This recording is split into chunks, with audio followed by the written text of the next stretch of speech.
Hello class, and welcome to Mr. Leader's Edge Math Channel. Today we are going to begin Chapter 8, which has to do with exponents and exponential functions. Ooh, that sounds pretty scary. But it's not that bad, and this is actually one of my favorite chapters, and hopefully it'll be one of yours too. Anyway, fresh start. Let's just see where we're going, what we're doing. I have my assignments posted.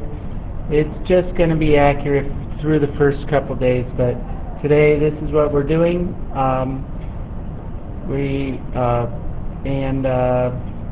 You should be able to watch the video and see the class notes.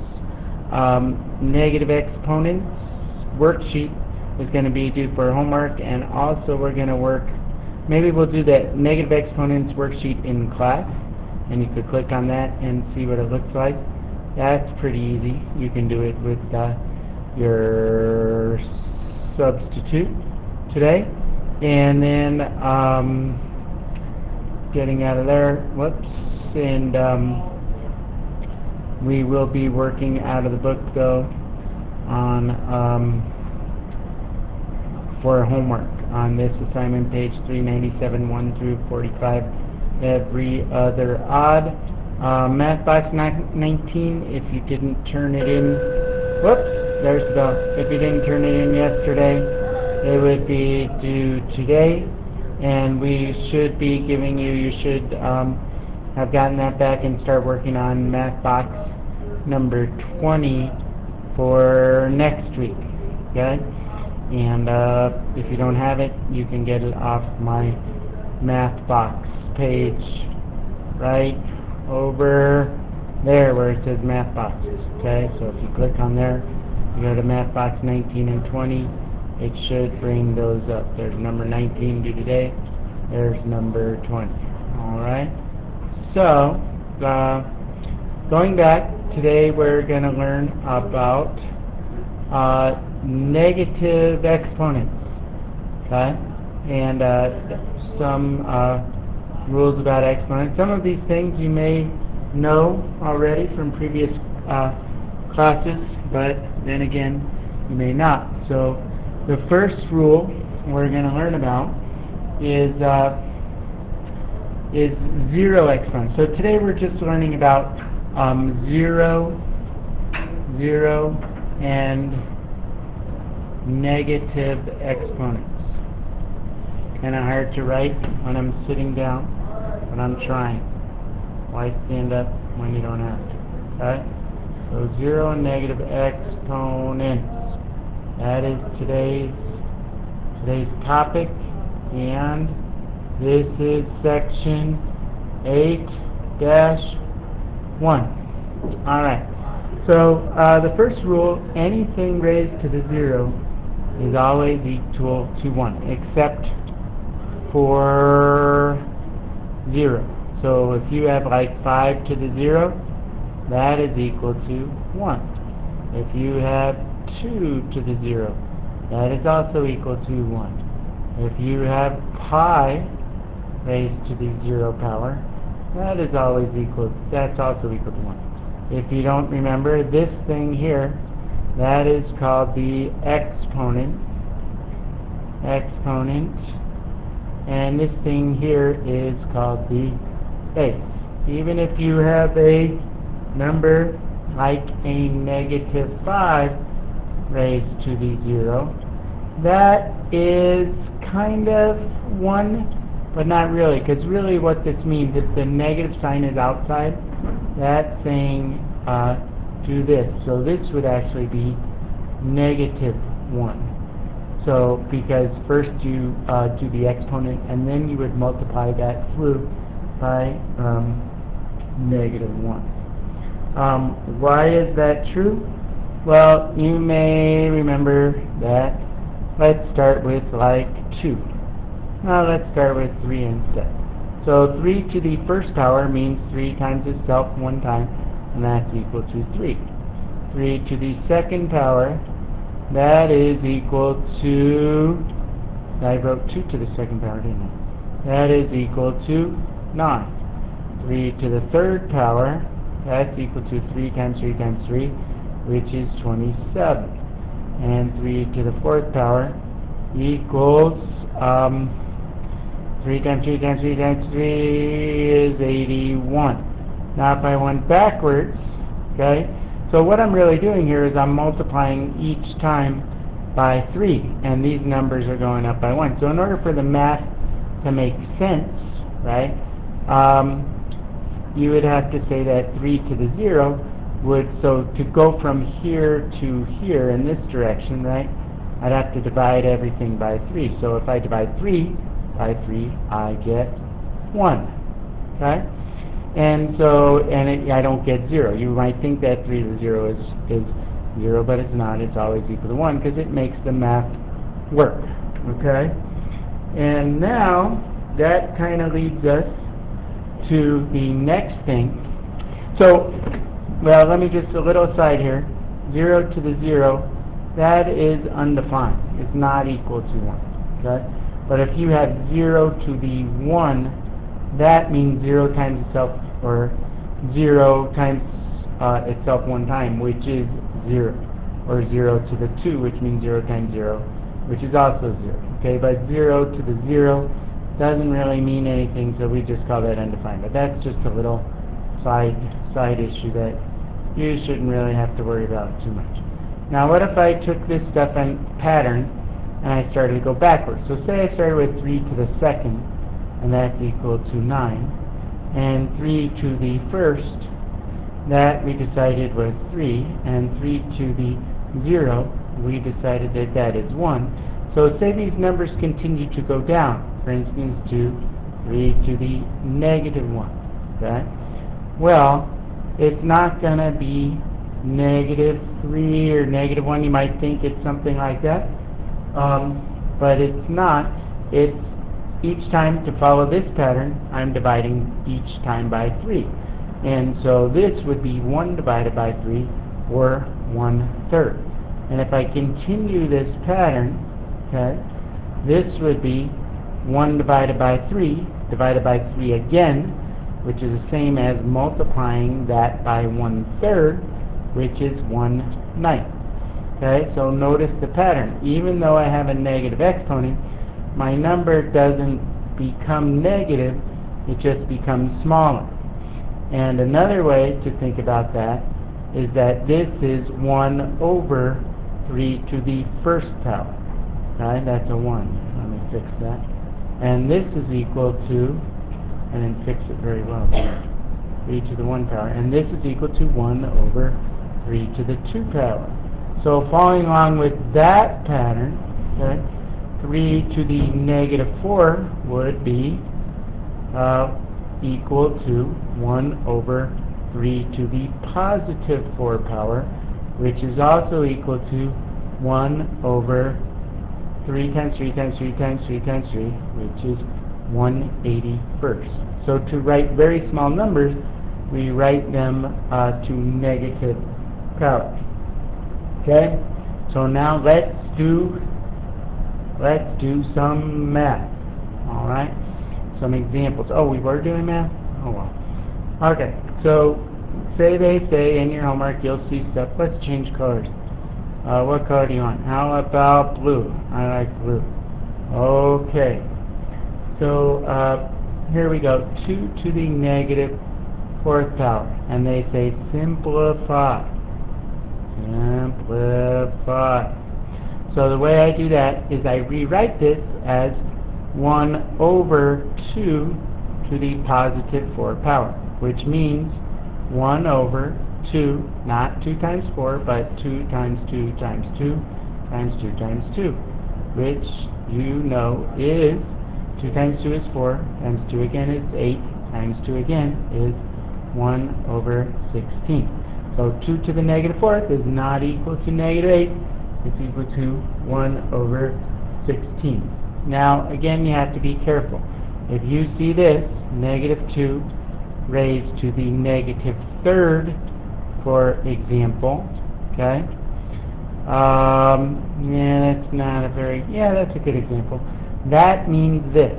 this means negative 2 raised to the negative third power. That's what this means.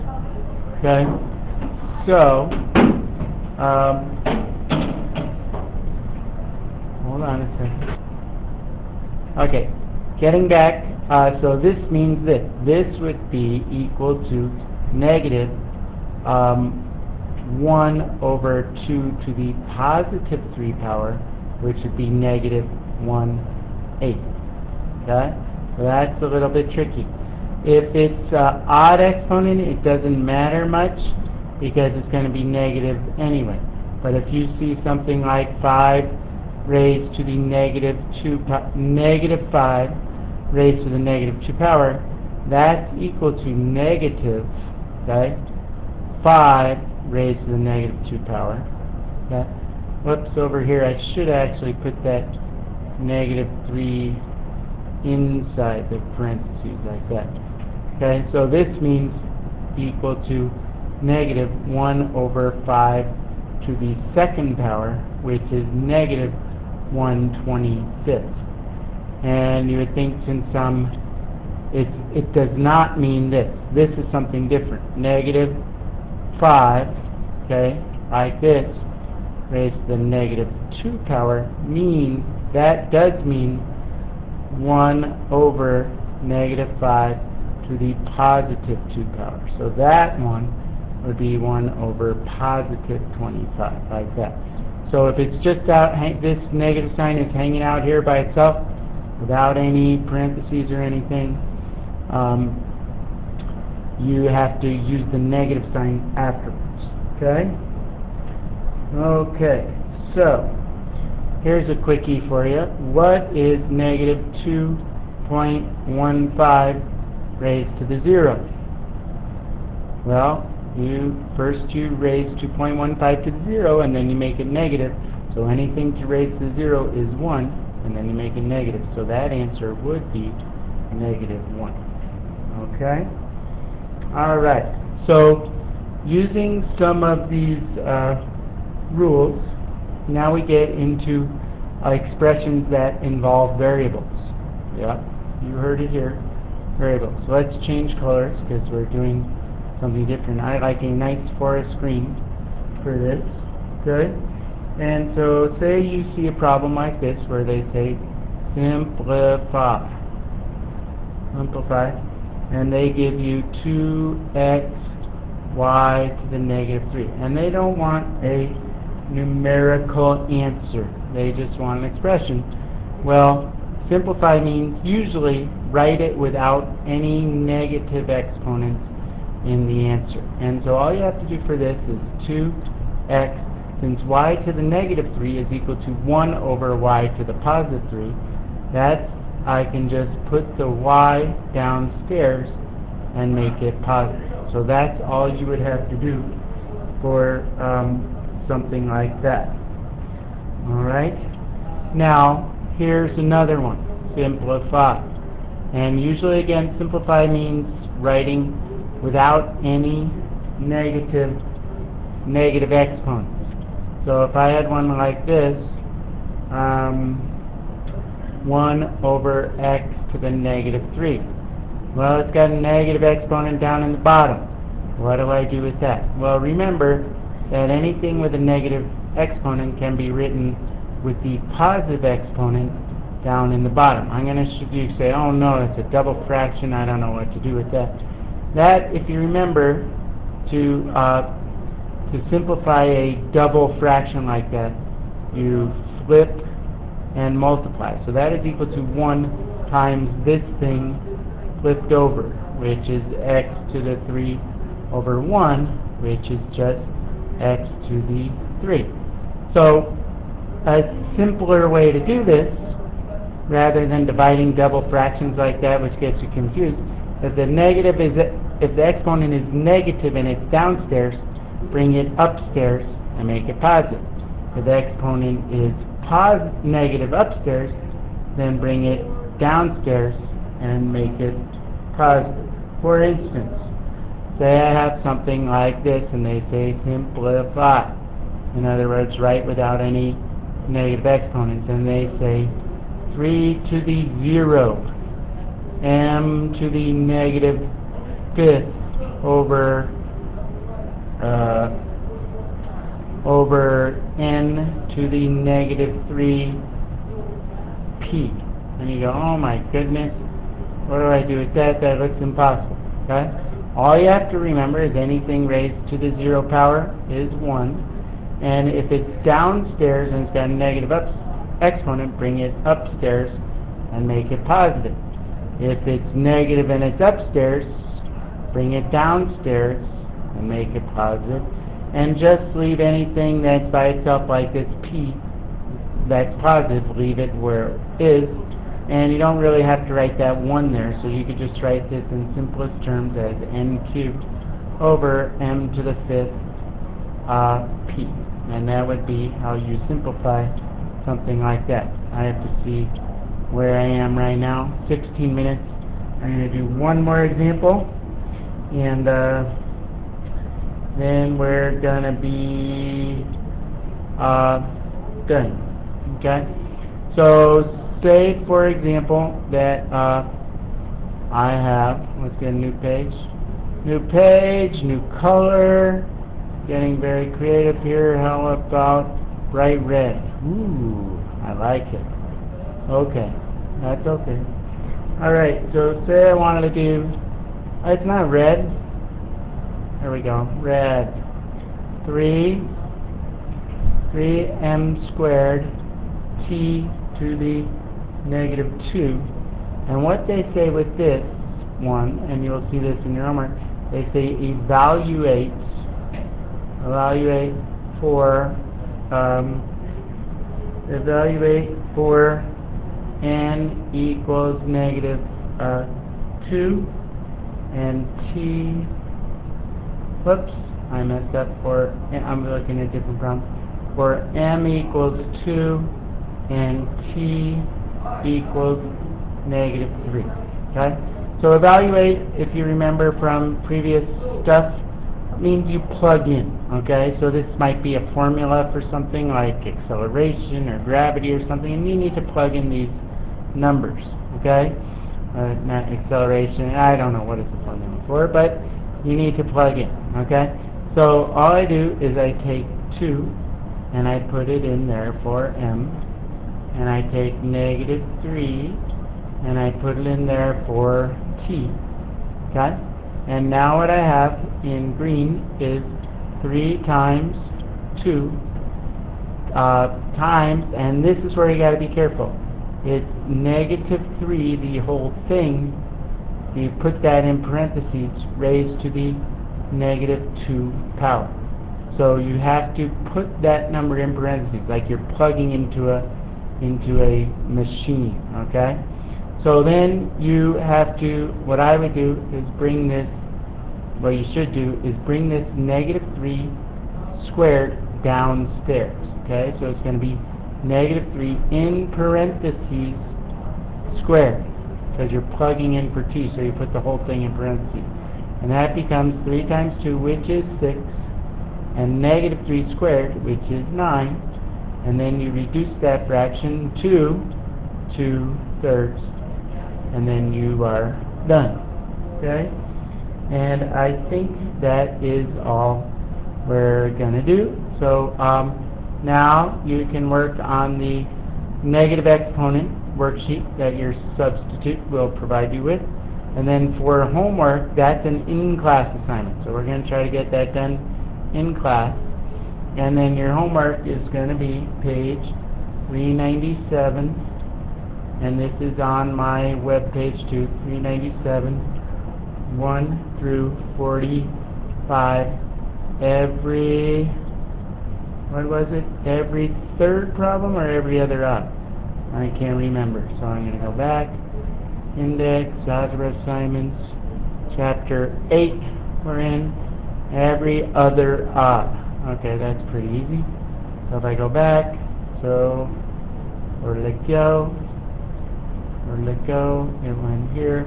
Every other odd. So that is 1, 5, 9, 13, until you get to 45. But you also have to do the worksheet in class. Okay, that's all. I'm missing you as I go skiing. No, I'm at an athletic event with my kids, but you enjoy this math while I'm missing in action. Have fun, and remember, you heard it here on Mr. Leader's Cutting Edge, leading Mr. Leader's Edge webpage. Thank you, and good day.